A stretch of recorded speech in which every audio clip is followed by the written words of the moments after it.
بسم الله والصلاة والسلام على رسول الله أما بعد فأعوذ بالله من الشيطان الرجيم بسم الله الرحمن الرحيم رب اشرح لي صدري ويسر لي أمري واحلل عقدة من لساني يفقه قولي ربي زدني علما اللهم فقهنا في الدين اللهم إني أسألك علما نافعا وعملا متقبلا ورزقا طيبا اللهم اهدي قلبي وسدد لساني واصلل سخيمة قلبي آمين يا رب العالمين.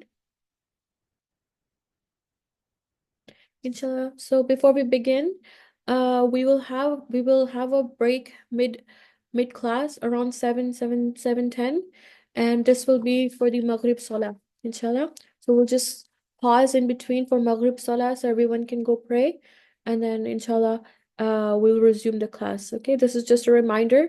In between the class, we will have a short break. Bismillah ar-Rahman ar-Rahim. Quick review of our previous ayah, which was ayah number 245 of Surah Al-Baqarah. Okay.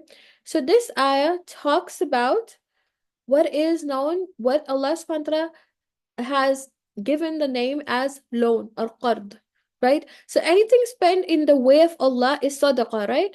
But here Allah subhanahu wa ta'ala is referring to the money spent in his way as qard. Loan is always something that is paid back, right? That's meant to be paid back. So Allah subhanahu wa ta'ala is saying that the one who spends in his way, it is as if that person is given a loan to Allah, meaning Allah is the one, and Allah subhanahu wa ta'ala is not in need of anything from us. But because of the one who's and because of the action, the love for the act of his servant giving it for his sake, and he has made this as a loan on himself, and how it will be returned for the one who spends in his way, it will be returned in a form of good news in the hereafter, immense good deeds for that person, and we don't know how much is it, and we will. So Allah Subhanahu says, "Man الذي يقرض الله قرضا حسنا." Who will lend to Allah a good loan?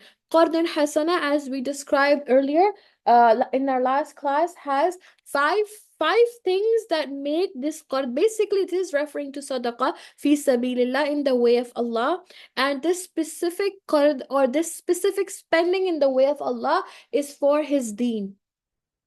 For his deen, for the work of the deen, to take the word forward, to support the work of deen. Okay, so here this qardar hasana is to support the work of deen, basically sadaqah that is given to support the work of deen. Okay, so here, what constitutes, or how does the qard become among the qard al-hasana? The first reason that we first criteria is, number one is ikhlas, meaning the person giving should be sincere and giving only for Allah subhanahu wa ta'ala. Number two, it needs to be from halal means. Okay, so it is money that is earned through halal means, and it's free of anything that either involves like earning from haram means, or it's money that is stolen or through theft or things like that, or gambling, for example. Number three is the person who is giving out of their will, out of the willingness of their heart, and not because of pressure or any kind of societal pressure or peer pressure, and they have been asked and they have to give it, but they're only doing it for Allah. So number one and number three are similar, but number three also includes that a person is they're willing to do it, they happily want to do it. Sometimes what happens is, when we give it for the sake of Allah, but after giving, we become very tensed. We become very stressed out. You did it at the moment, in the heat of the moment, out of a lot of emotions a person has given, but eventually they start thinking about the money that they have given, and they start thinking about all the places they could have spent that money, or how giving that money has decreased their wealth, for example. So these kind of waswasa comes in a person's mind when they have given. So the money, that the qadr hasana, to be able to get the full reward out of it, the intention should be for Allah, and should be given out of the willingness of the heart. The heart is happy and content. Number four, it is spent in a good cause, meaning it is given in a good, it the the money that is being used, or the cost, the person should have well researched that it is given for the sake of Allah. The money is being used, or the amount is being used fi sabilillah, for making the for making the work of deen more accessible for people. It is used in that way. Either it's for learning purposes, or for building a masjid, or any other cause that facilitates the cause of deen. Okay. And number five is that there is no aza, meaning no hurting done after the amount is given, meaning the one who gives does not behave as if they have done a favor on that person or organization, except that the one who gives, they're only giving for themselves, right? The money that we spend in the cause of Allah, it is only for our benefit. None of us are doing anyone a favor by giving it. It is from Allah and is going back to Allah. And Allah subhanahu wa ta'ala says, so who is the one who will give a goodly loan for Allah? And then what will Allah subhanahu do it? How will Allah subhanahu return it? فَيُضَاعِفَ لَهُ, Allah subhanahu will multiply it إِضْعَافًا كَثِيرًا, in many times, multitudes. Okay, the person will be given, so there is no number given to it. There is no amount that, Allah subhanahu will give it 10 times, 20 times. This is with Allah. However he wishes, he will return it to the one who spends in his way. Okay? And wallahu yaqbidu wa yabsutu. And Allah is the one who decreases and increases wealth. And why is again this part of the ayah coming? Because when a person gives, the next thought that comes in the mind is, my wealth has decreased. So Allah is saying it is only Allah alone who increases, who decreases and increases wealth. Meaning it is the increase and decrease of wealth is not because we gave someone something or we kept it for us. A person may keep things to themselves, but there may be no barakah in the wealth. Meaning that wealth or the things that they kept for themselves, it eventually got wasted. It never got used up in anything beneficial. Okay, so this is a decrease, even though in the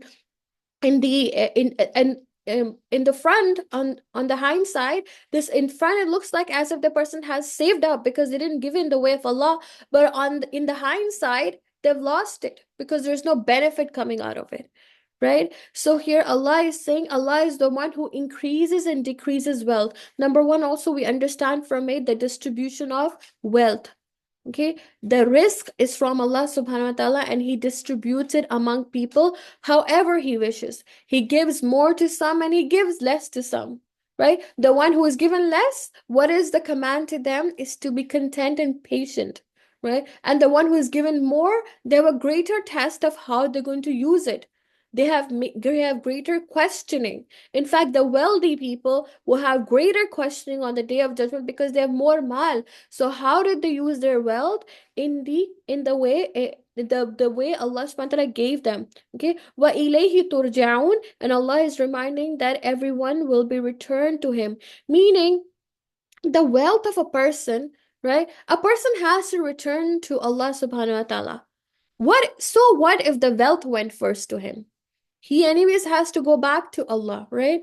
So whether sometimes people save or people leave this world and they leave the wealth behind, but it's of no benefit to them, and it's inherited by their children, or sometimes go under different trusts or whatever, right? So that wealth is because they have saved up and never given anything in the way of Allah or for a good cause, and eventually it is of no benefit to the person who leaves this world.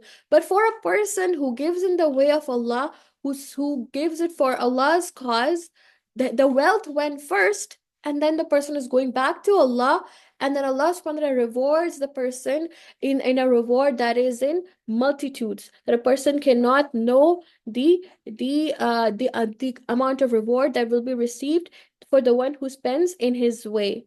And this is also a sign, this also differentiates between a bakhil, person, the person who is miser, and the one who is ghani, the one who spends. And again, miser, important point here is that the one who spends in the way of Allah, it's not because they have more. Yes, it's good. Like Alhamdulillah, if a person can have, Allah subhanahu wa ta'ala has given them enough to spend, but it's out of the heart needs to be wealthy. The heart needs to be rich, meaning the heart should have the will to spend. And then there are hearts that are, even though apparently a person might have a lot of wealth, a lot of saving, but the heart is miser.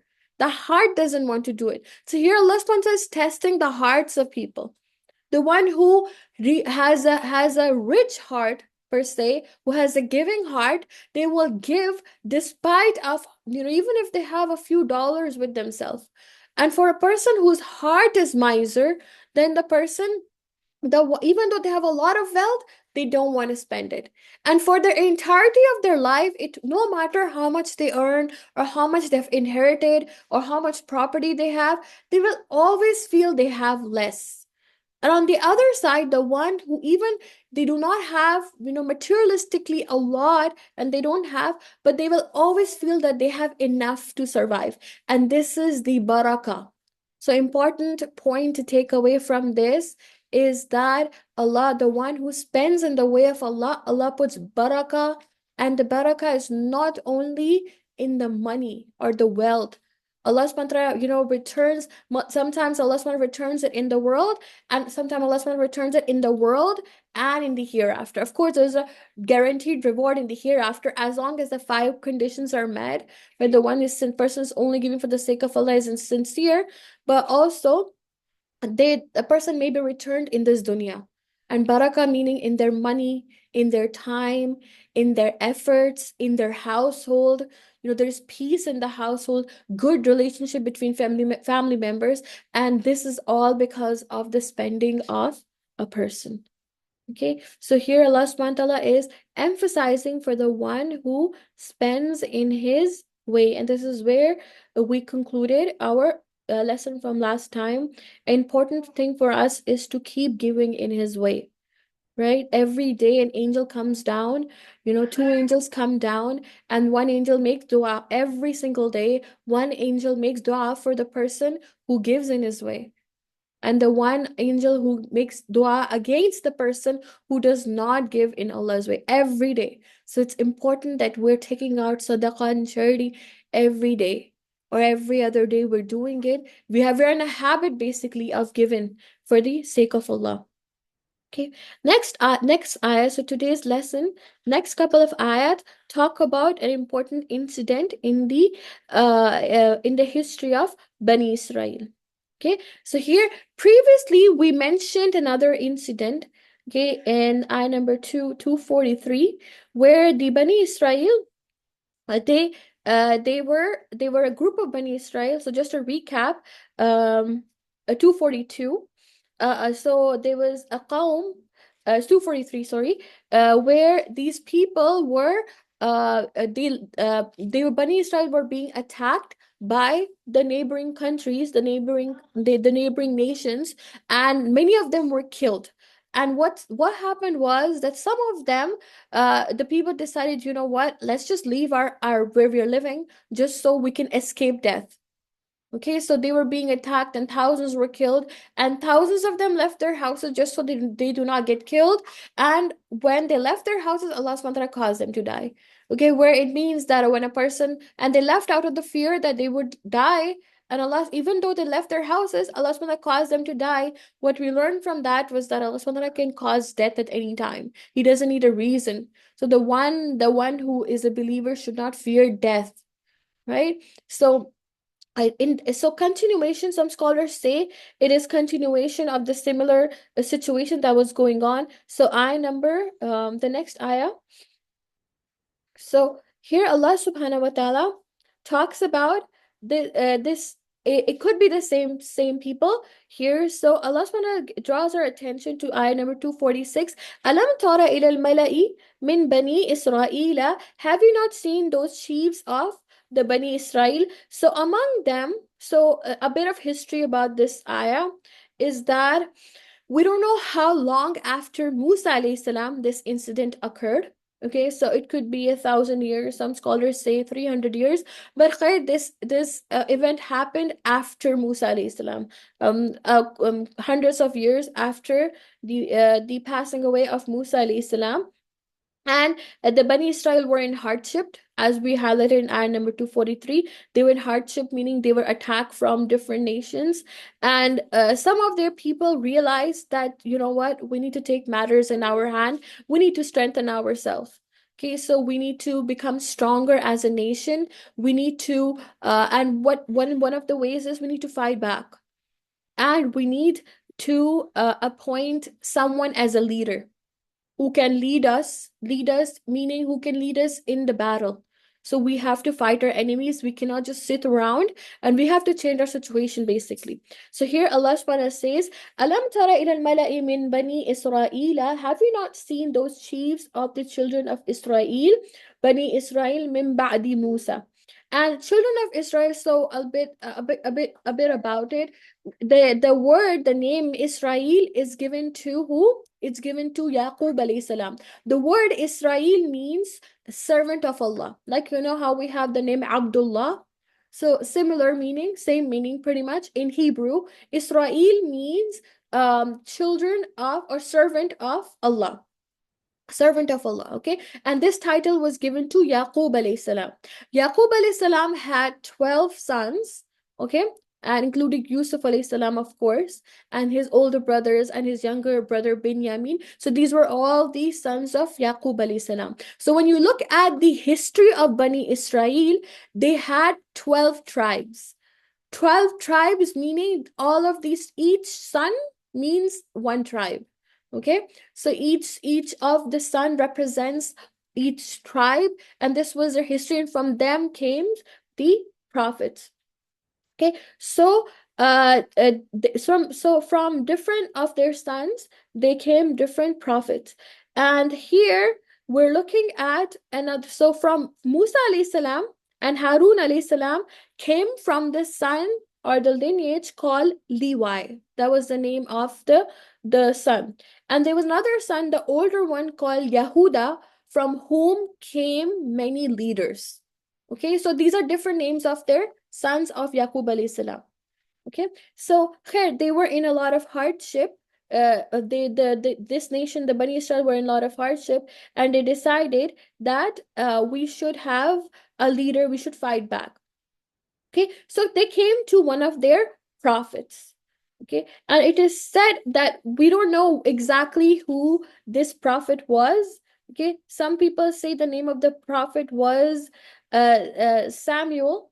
Okay, some people say Yusha bin Nun, who was the student of Musa alayhi salam. We don't know exactly, right? These are just opinions of the mufassirin, the people who did the tafsir.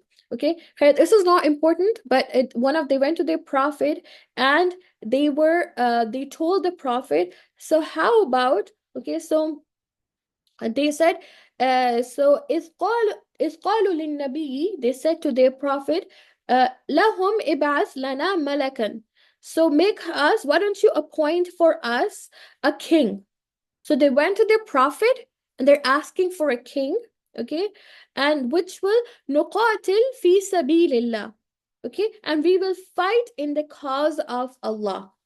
So they wanted, so here another important, so many lessons can be driven from this ayah alone. Number one, first thing is a prophet doesn't necessarily have to fight.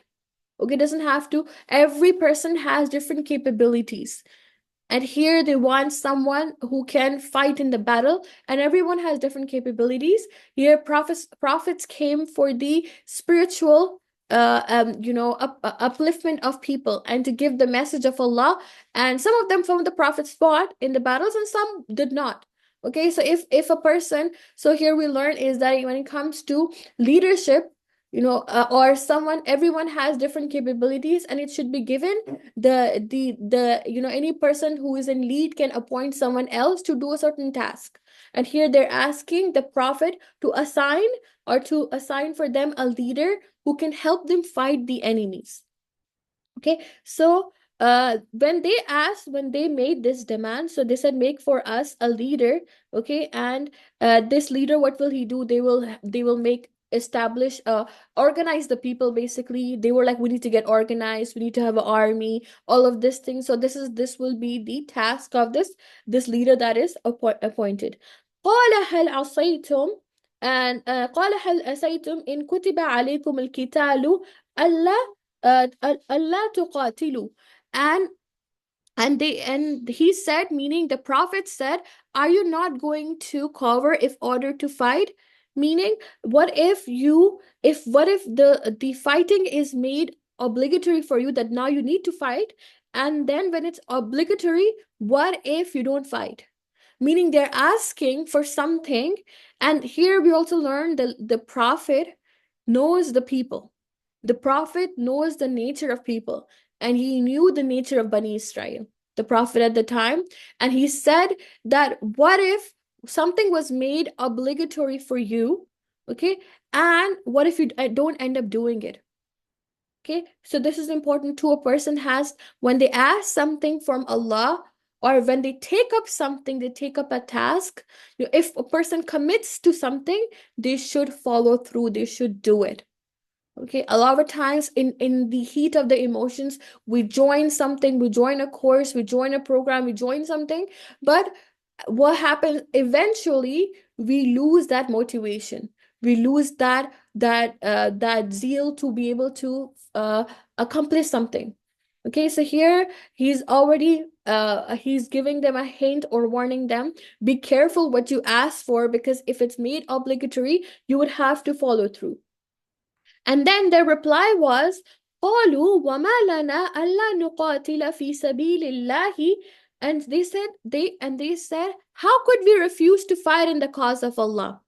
Okay, if this is commanded to us, how could we not do it? This was their response. وَقَدْ أُخْرِجْنَا مِنْ دِيَارِنَا وَأَبْنَائِنَا. While we have been taken out of our houses, and our sons have, or our children have been killed, and we're separated from our children. How could we not do that? Okay, so here it is almost a sort of boastful comment that they're making. How could we not do that? Of course we will do that. Okay, so again, important thing is, when a person makes commitment, they should follow through, and they should not become arrogant. They should not say, oh, no, no, of course I will do it. How could I not do it? How could I not do this for Allah? We can't make such kind of comments. Of course, the main thing is humility. We should ask Allah's help in each of our whatever commitment we make. We keep making dua, oh Allah, make me complete this program, make me complete this course, make me come to this class, make me whatever we commit to, anything, if you commit to let's say giving charity or something on a continual basis, oh Allah, help me. Okay, and we should not become boastful and arrogant. No, you know what, of course I will do it. No, so this was their attitude when they said, how could we not do something like that? And then فَلَمَّا كُتِبَ عَلَيْكُمُ الْقِتَالُ.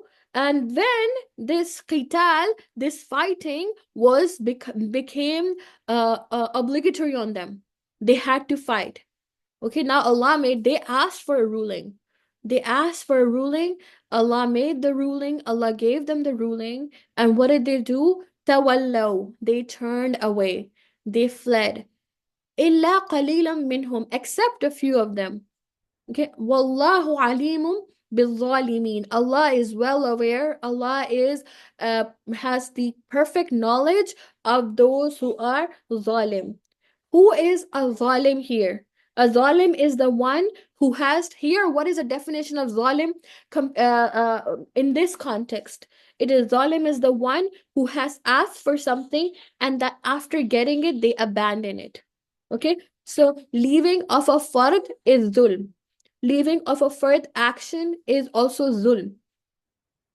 Okay, so there are two types of zulm that a person can do. Number one is leaving fard, what Allah has made obligatory, and getting into haram, or making the haram halal for oneself. So these are the two kinds of zulm. What is the first kind? When you leave something that Allah has made obligatory, And here, what Allah had made obligatory for them, fighting. Okay, so that is one kind of zulm. Second kind of zulm is making something, getting into haram, or making something halal, which is haram. Okay, and in, for example, in some cases where it comes to riba or interest or music, so things like that, or uh, different things that people have nowadays. They have made things that are explicitly haram, or they've tried to find loopholes, and that person will come as that person will come under the fold of zulm. Okay, so here Allah subhanahu wa ta'ala, when Allah subhanahu wa ta'ala commanded them to do something, they asked for it, and when they were told to do something, they did not do. Okay, so important lessons from this ayah is that do not make big promises until you can fulfill it. And when you make a commitment, when you say you're going to do something, do it.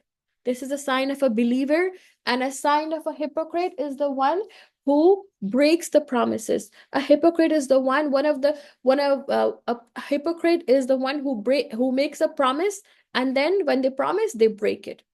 So whenever we have given the word as a believer, we should follow through. Of course, there are situations, there is emergency, but a believer is truthful.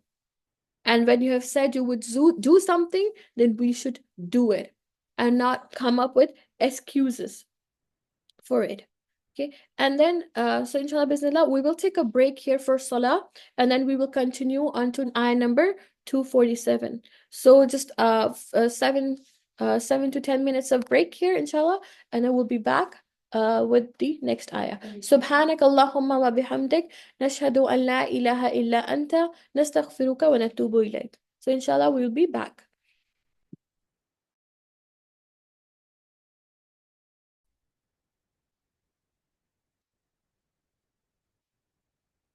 Bismillahir Rahmanir Rahim. So, as we learned in the previous ayah, they had asked for a leader, um, someone who could lead them towards victory from their enemies. And Allah subhanahu wa ta'ala and they asked Allah to make fighting mandatory for them. So they can, when Allah subhanahu wa ta'ala made that, so number one, we see when they asked Allah to make fighting for them mandatory, then as their prophet had informed them, some of them, they backed out. Okay, because they did not want to fulfill this responsibility. Then in the next ayah, Allah subhanahu wa ta'ala tells us who He appointed. So He appointed, so their prophet told them, وَقَالَ لَهُمْ نَبِّيُّهُمْ, that their prophet told them, إِنَّ اللَّهَ قَدْ بَعَثَ لَكُمْ طَالُوتَ مَلِكًا. Allah has appointed Talut, or Saul, so in English is Saul, and Talut in Arabic, to be your king. Okay, so this king Talut was appointed to them. Now, who was Talut?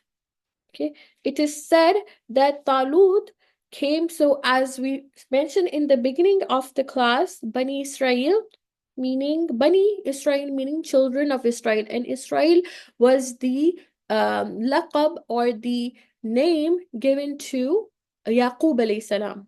He had 12 sons, and from them 12 tribes. Okay, so one of the tribe was Banu Levi or Lavi, from which Musa alayhi salam and Harun alayhi salam was, and from which many prophets came.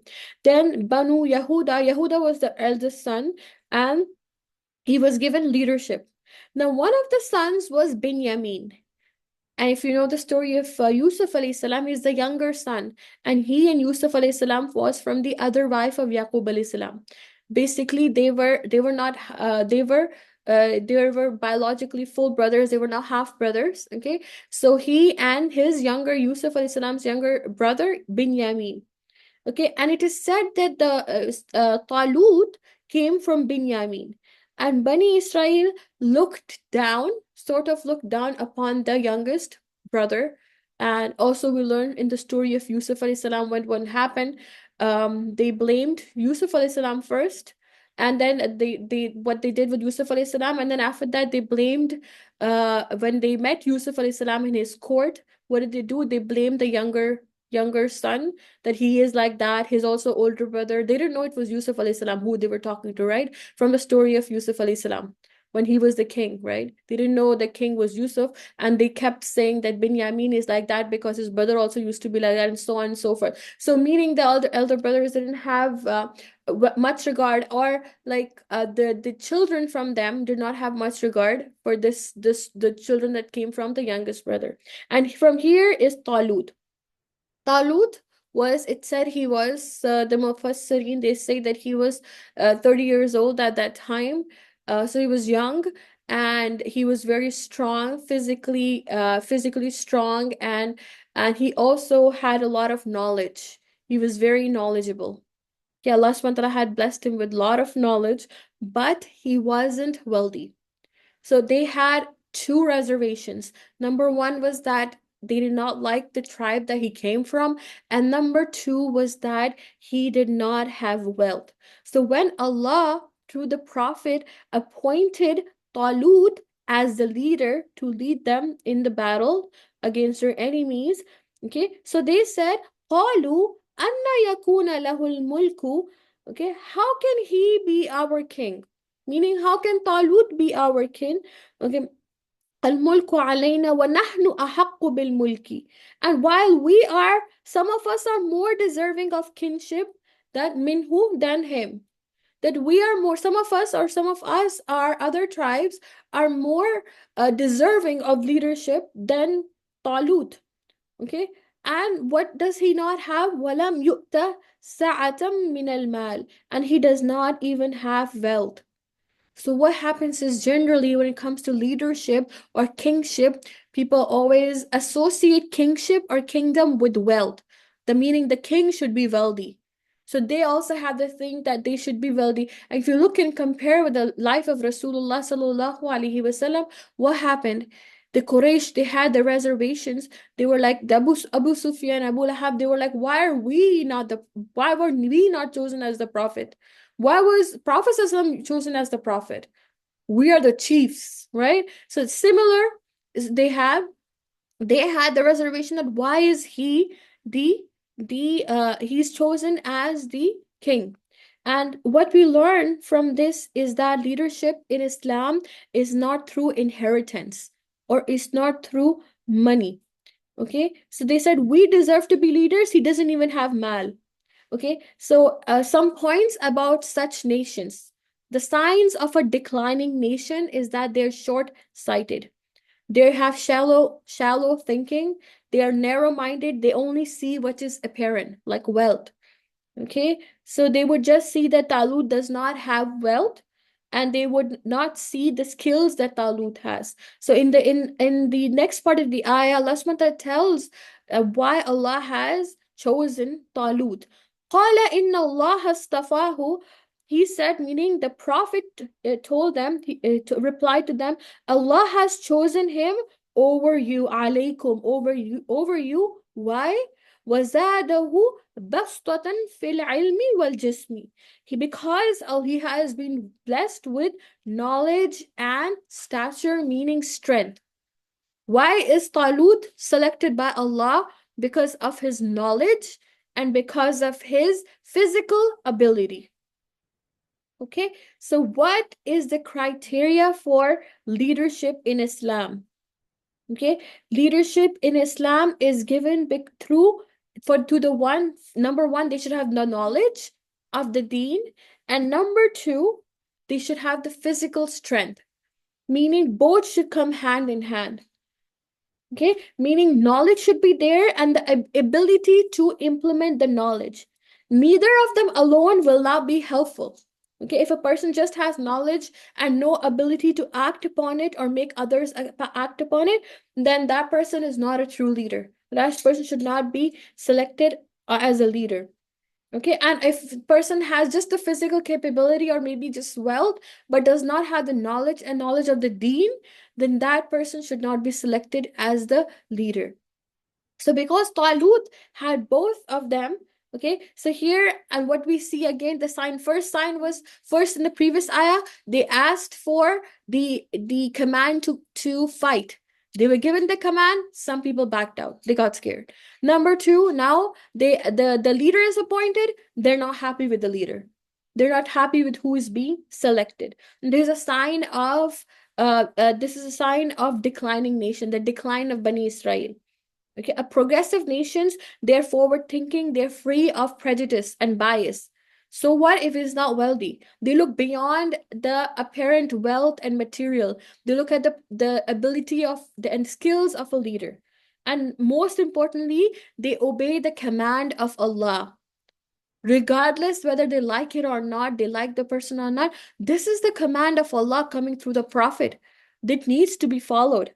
Okay, so here Allah subhanahu wa ta'ala has decided for them Talut, and they were engaging in argumentation whether he doesn't have wealth, and why doesn't he have wealth? He should have selected us. So basically, even they're questioning the command of Allah, the decision of Allah, the wisdom of Allah. Okay, so we see a lot of signs of this is a sign of a declining nation or a people. Okay, so after they were selected, Wallahu yu'til mulkahu man yasha. Allah can make anyone the leader or the king, whoever He wills. Wallahu wasi'un alim. Allah is all bountiful, all knowing. Allah knows everything. Allah is all capable. He does not need the decision or the opinion of people to make. That's his decision, and that's what. So here, what we learn: no matter what, when Allah has decided something for us, when Allah has made something obligatory for us, we have to do it. And here, when Allah had chosen Talut as a leader for them, they had to follow it. Okay, and then ayah number 248. So, وَقَالَ لَهُمْ نَبِّيُّهُمْ, and their prophet further informed them, إِنَّ آيَةَ مُلْكِهِ, and the sign of Talut's kingship, the sign that he is a king. What is a sign that he is the one chosen from Allah? أَن يَأْتِيَكُمُ التَّابُوتُ فِيهِ سَكِينَةٌ مِّن رَبِّكُمْ, that the taboot will come to you. Taboot was basically a wooden box which contained their Torah, the book, the holy book.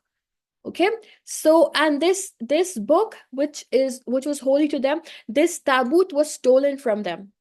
Okay, by the different kings, and it is said the name of the king was Amalika, and this nation that attacked the Bani Israel, it was residing between Egypt and Palestine in that time.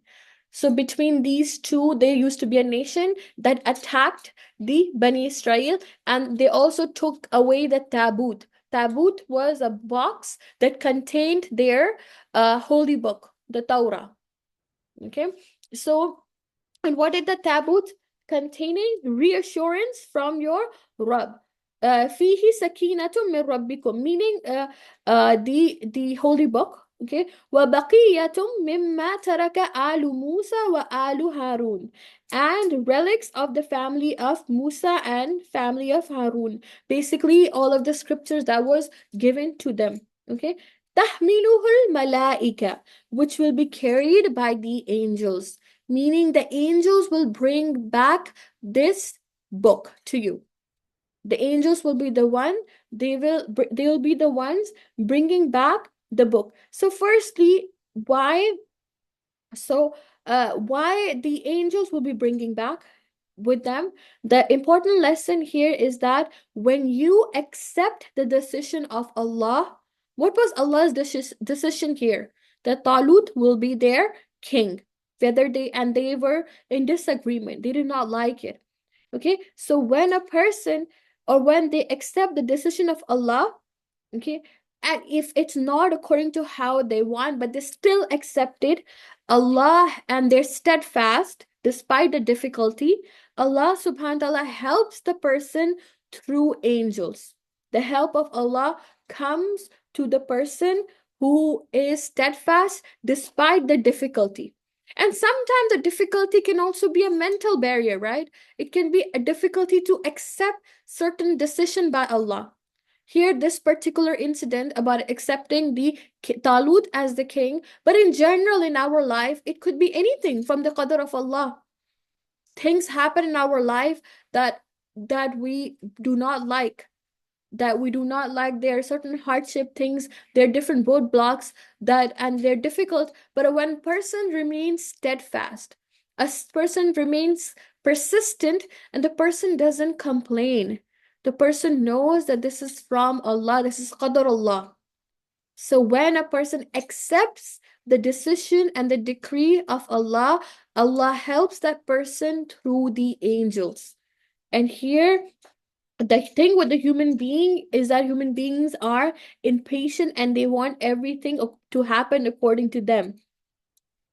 Okay, so Allah subhanahu wa ta'ala says, if you are in kuntum, okay, inna fi dhalika la ayatan lakum in kuntum mu'minin, that this is indeed a sign for you all if you truly believe. The coming back of the tabut being handed over to the Bani Israel by the angels, it is for if you are a believer, if you have iman. The meaning the iman goes in hand with the acceptance of the decree of Allah. The stronger the iman of a person, here mu'minin is used, right? So if a person has iman, a person is a mu'min, then a person will understand the commands of Allah and the ayat of Allah. Why are things happening the way they're happening? Okay, sometimes we don't even know what is the hikmah behind it, but when a person remains steadfast, they see the hikmah of Allah behind the things that did not go our way. And if you look back into each one of us, look back into our lives, there might be moments which were difficult, and few months from that time, a few days from that time, or a years from that time, now we look back and we realize that, thank God it didn't go our way and it went the way Allah subhanahu wa ta'ala had decreed. Because now we see the wisdom behind it, right? And the one, so here is who will receive Allah's help. Allah's help will come to the one, Allah's help to the angels will come to the one who is steadfast on the decree of Allah, what Allah has decreed. Okay, so here, فَلَمَّا فَصَلَ طَالُوتُ بِالْجُنُودِ, and when Talut, or Saul was his name, but Talut in Arabic, marched forth with his enemy. Now Talut is the leader, and as he marched forth with the army, with his army, he said, قَالَ إِنَّ اللَّهَ, so Allah has, so here Allah is passing them through another test. Another test. So believers are going from test to test to test to prove their sincerity to Allah. Are you sincere to Allah? Will you remain steadfast? Will you accept the decision of Allah, the decree of Allah? So what was the test for them? مُبْتَلِيكُمْ بِنَهْرٍ. They are tested with a river. So all of this army, the people of Bani Israel, Talut is leading them, and they passed through a river. Now, what was their test? Their test was that they will not drink water from this river except a mouthful, just a little bit. So here, this was a test given to them.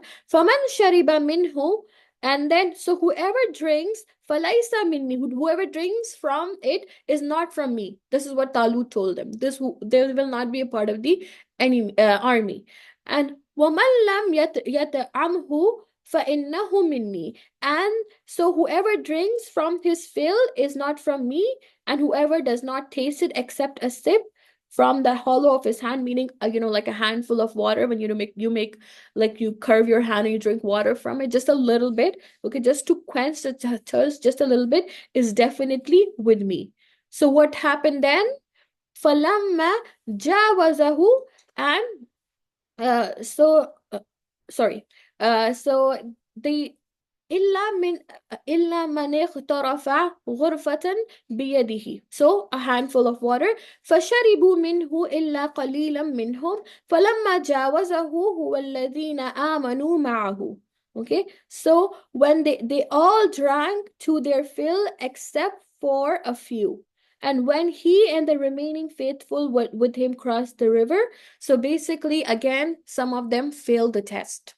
So we see in each point, basically in each step, more and more, less and less people are going with Talut. Or firstly, they all, if you look back, firstly, all of them wanted to fight. And then when Allah made fighting for them obligatory, some of them backed out. Then they wanted a leader appointed. Allah subhanahu wa ta'ala made Talut. And then some of them were not happy with that. So they backed out. Now, those who followed Talut and they went through the river, then Allah subhanahu wa ta'ala made, asked, made a decision for them. They ordained for them that they can only drink a little bit of water and not as much, that they will not indulge in drinking water, basically, right? And only a little bit, just enough to quench their thirst. Okay, and some of them failed there, and so only a few handful went with Talut. And it is said that the number of them were 313. Okay, this is not for sure. Okay, the Mufassirin, they said that then this number is also similar to the people in the Battle of Badr with Rasulullah sallallahu alaihi wasallam. Okay, so what we learn, test after test after test, and as the difficulties come upon them, okay, fewer and fewer and fewer people remain steadfast. So as they قالوا لا طاقة لنا لنا اليوم بجالوت وجنوده. And some of them, now some of the people, they said as they crossed the river, now we are so who was their enemy? From the Amalika, as I mentioned, the nation that was attacking, there was a man called Goliath or Jalut. Okay, so their enemy was Jalut, and it was a huge enemy with much bigger than these people, the Beni Israel, and they got scared. They're like, how will our small numbers, how we're in small in number, how will we fight? So here, some among them, قال الذين يظنون أنهم ملاقو الله, and some of those believers who were certain that they would meet Allah. So this is important. The one who has Iman, Mu'mineen, they are certain that their meeting is with Allah. They will meet Allah. They strong belief in Allah. Okay, what did they say? كم من فئة قليلة غلبت فئة كثيرة بإذن الله. They said, how many times has a small force vanquished a mighty army? Meaning, how many times it has happened in the history that a small number of people have taken over a large enemy. This has happened so many times. How? Bi-iznillah, by the permission of Allah. And how does that group of people get the permission of Allah to be victorious? Wallahu ma'as sabirin. If that people or those people are patient. The one who is patient with the permission of Allah, that is the one who gets victory. So what are the criteria for victory? Bismillah, meaning the permission of Allah, and sabr. The reason is sabr. Allah subhanahu wa ta'ala has given every human special capabilities and qualities. And most of the people actually do not know their capability and quality. And how does a person discover their capabilities? They discover their capabilities through difficulties. Difficult times bring out the potential of a human being. They bring out the best of a human being. The things we do not know, the qualities that we do not know existed within us, they come out during difficult times. And we see again and again and again, Allah subhanahu wa ta'ala is passing them through a process, through a different process, and fewer and fewer and fewer people are left behind. Okay, so as a person is going towards, they have a goal in mind or something they want to achieve, and are they walking in the path of Allah, and one after the other difficulty comes, Eventually, they will get what they want as long as they are steadfast and patient. Sabr, because human beings are impatient, right? And when the person is patient, they're being patient upon the decree of Allah, what Allah has decided for that person. Okay, and this is also symbolic for each one of us, is that every person who is on their way to victory, right? This army was on the way to fight, right? And and for us, what is the victory? The victory is Jannah.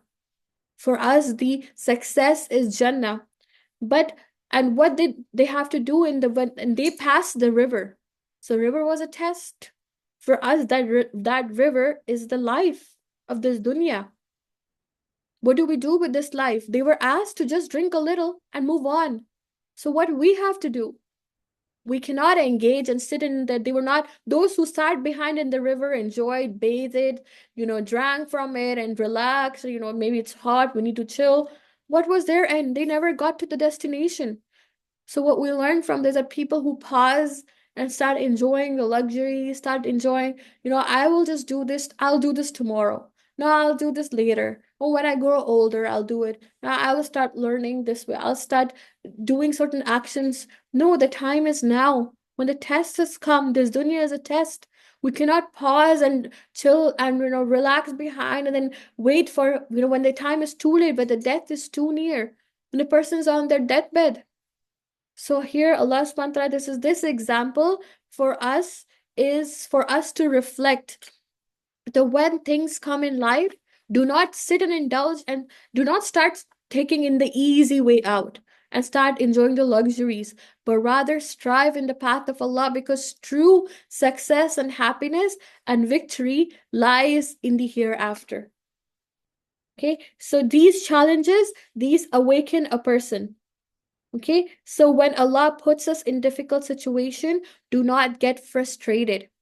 Here, there for them was the small number, the river crossing, not able to drink a lot of water, not able to rest. They have to keep going, and the number is small. The big army, that these were their challenges, and each one of us, we have our challenges.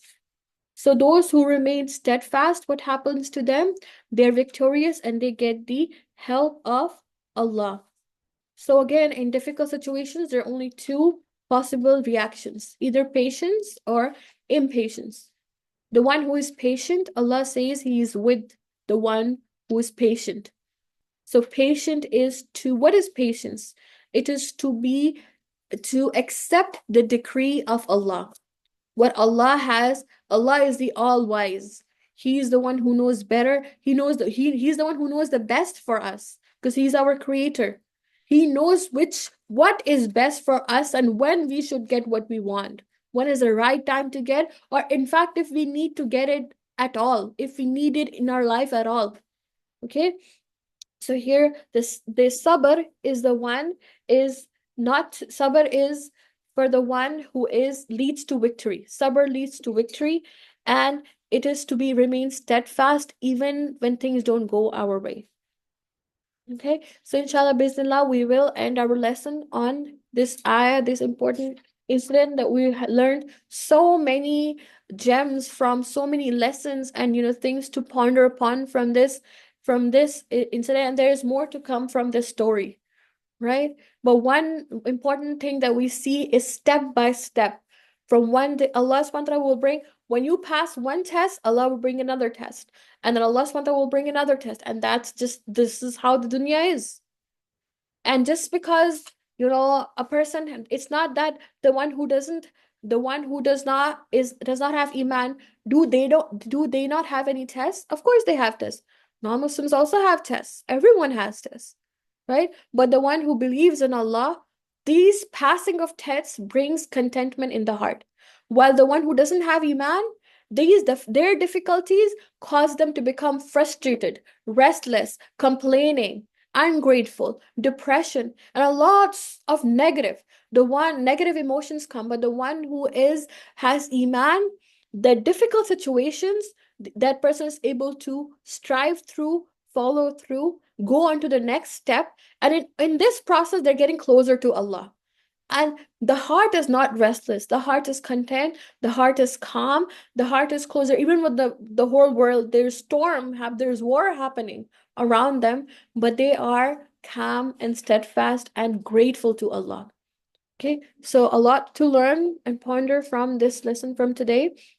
So inshallah, bismillah, this is the end of our lesson, and we at this point would like people to share their reflections and what they learned from today's lesson. So you can unmute yourself and you can speak and please share. A lot of the sisters who are here, please kindly do so. Unmute yourself and share your reflection from today. Assalamu alaikum.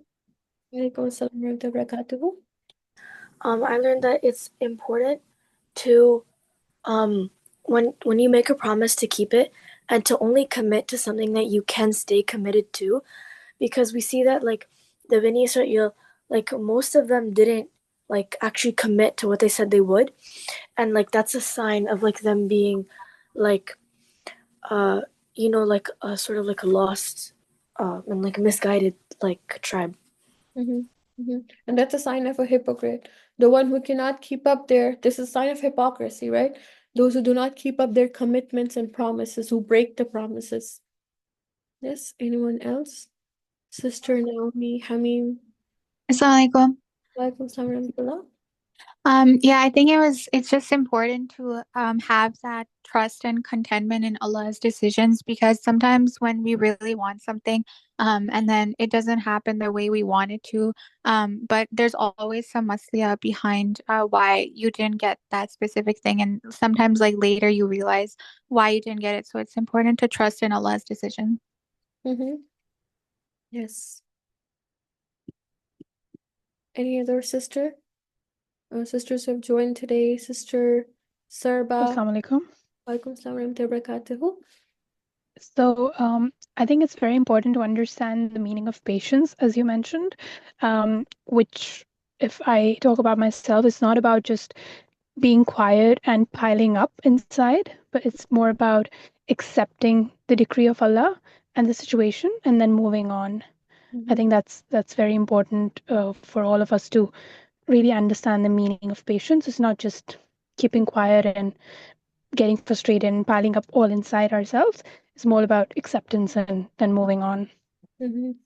And that's a very good point you made, because patience does not mean becoming a pacifist, meaning just sitting through. That's not what our deen teaches us. In fact, when things become difficult, okay, you decide how you're going to channel. Of course, every person feels upset and a sort of sad when things don't go the way they want. How do you channel those emotions in the right manner? Right? One reaction is to complain, to get angry, to break things, to fight. And the other one is to take the next steps. What are the next thing I'm going to do? So patience does not mean that a person just sits through and waits. The person needs to prepare and take action. Right? That's that. So patience does not make a person basically someone who sits through and just waits. Sometimes you have to, of course, you're reading for to reach your goal, whatever the whatever you wish to gain, but you find other ways, and through that your own potentials and things shine through. So that's a really good point, sister. I still have the teaching of Zoom sticking out to me about how one falls into it. Yes. Anyone else would like to share? Sister Nahid?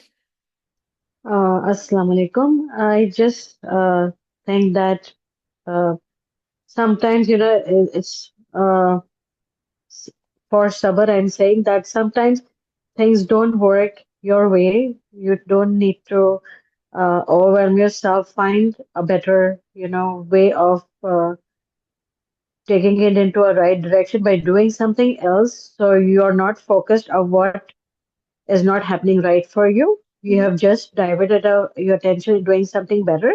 Mm-hmm. So uh, it does work that way as well, sometimes. And then you do get patient Mm-hmm. because, you're not focusing on the unimportant thing. Then you do something better, which is important, which is on the way of Allah as well. Mm-hmm. Like take it, like, alhamdulillah, I found this class.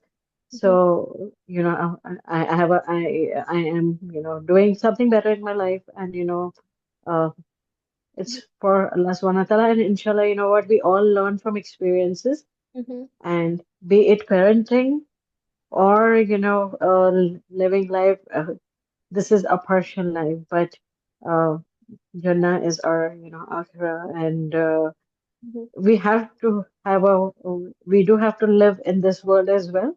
So Mm-hmm. I just feel that sometimes you just, tend to just take a different route, Mm-hmm. not give importance to things which are not important.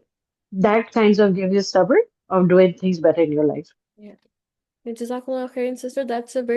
It's a really good practical point. Is that when things are not happening the way, shift the focus onto something positive. That that this if something didn't work, maybe take a break, pause on it, give it a day, think about it, take a next step rather than being so basically patience is not to be impatient, right? To not hastily think, okay, I gotta get this. Just you gotta take a moment back and do something more positive, right? You just take a step back. So really good. Jazakumullah khairan for sharing that. Okay, anyone Yeah. else would like to share? Okay, inshallah, bismillah, just some certain things. So, of course, we have our workshop that is coming up. Anyone who is in this GTA vicinity, so please join for our workshop. This is the final journey. What happens at the time of death, and basically our final journey, our real journey. This dunya is part of the journey, right? The ultimate destination is to Allah subhanahu wa ta'ala, and that's the ultimate destination, the permanent destination is the akhirah. So the focus of this workshop that we have, this is an educational workshop, is what are the steps that will happen in our akhirah? What is and how do we prepare for it? Okay, so how would a death of a believer and disbeliever be? How is a life in the grave? What will happen at the time of resurrection? Okay, and our final destination, what about the sirat? What about a good deeds? What is a good end? What is a bad end compared to that? How to prepare for a good end? So these all things, of course, the workshop is in person, it's not online. So please sign up for it as soon as grab the opportunity, do not wait on it. Okay, if you make a commitment, do it. As we learned from today's lesson, to do it, to get something off our it actually even helps even psychologically when we have things piled up in our mind and we want to do, we have a bunch of tasks that I'm going to do this, do that, start doing them, so at least there's a check mark and you feel better. You start, so please sign up for it, and this is for in English for all of the ages, for children, for sisters, for brothers. And also we have a Urdu session for ladies or sisters specifically. And so we have both English and Urdu for sisters. Whoever wishes to take in Urdu, they can also do that. And children will also have another session that will talk about uh, the the reality of Halloween, since that is very close as well to the. So this is happening on October 26th. It's a Saturday from 10 to 2 p.m. So please, sisters, sign up. Encourage family members to sign up. Brothers, your husband, your sons, and daughters to sign up for this, and ASAP, as soon as possible, because the registrations will close. So you will go onto this website, it's www.alfatinstitute.com/workshop. So here, inshallah, you can just register for the workshop. And also anyone who wishes to donate for books, fi sabilillah, for the workshop. So this workshop we will have booklets given to the people who attend. Whoever would like to donate towards the printing of these books can do so at info at alfatinstitute.com. And this is Sadaqah Jariyah. This is a continuing goodness for a person. People who read even a letter, even a word from it, the one who has contributed towards it would get the reward, Bismillah, inshallah, from the permission, with the permission of Allah. And lastly, we have Brothers Halaqa that is coming up. Again, of course, in person. There's a Brothers Halaqa and Hike that will be happening on October 19th. So any of the brothers, the sisters who have their brothers, sons, husbands, please encourage them to come for this halaqah. We have a Sheikh Noman Atiq that will be coming for this halaqa. So, and the topic is very interesting. It's very, very good. It is on what it means to be a man in today's times according to the life of Prophet ﷺ. So, how was Prophet ﷺ as a man? So, how a man should be or a boy should be inside the house, outside the house, with their family members, all of these things. So, this is a topic for the brothers, and inshallah, this is on October 19th. So, again, we'll share in the sisters group as well the link to sign up. So, any of the brothers, please pass it on and have them join that as well, inshallah. So please do register for the workshop. If you're not in the city, then share it with your family members and spread the khair so they can also benefit from this, inshallah. And do it right away and fulfill the commitment. Do it. If you make a commitment in your head, do it, inshallah. Yeah, jazakumullah khairan to everyone who have attended. See you, inshallah, next week. Uh, Subhanaka wa bihamdik. Nashhadu an la ilaha illa anta. Nastaghfiruka wa natubu ilayk. Anyone has any comments? Sister, I just have a question. Is this a segregated program for men and women, or is Yes, this like, yes, yes. So this is yes. So this is separate. So sisters class is separate, brothers class is separate. The sisters class in Urdu is also separate, and the children's class is separate. So it's all separate rooms. Yes, it's segregated. Okay, so inshallah. okay, Jazakallah khairan. Why? Right. So inshallah bismillah, jazakumullah khairan again to everyone. And please, if you have any questions, please, you can write in the you can message us personally, or you can share it in the group, inshallah. Okay, subhanak Allahumma wa bihamdik, nashhadu an la ilaha illa anta, nastaghfiruka wa natubu ilayk. Assalamu alaikum wa rahmatullahi wa barakatuhu. Wa alaikum assalam wa rahmatullahi wa barakatuh.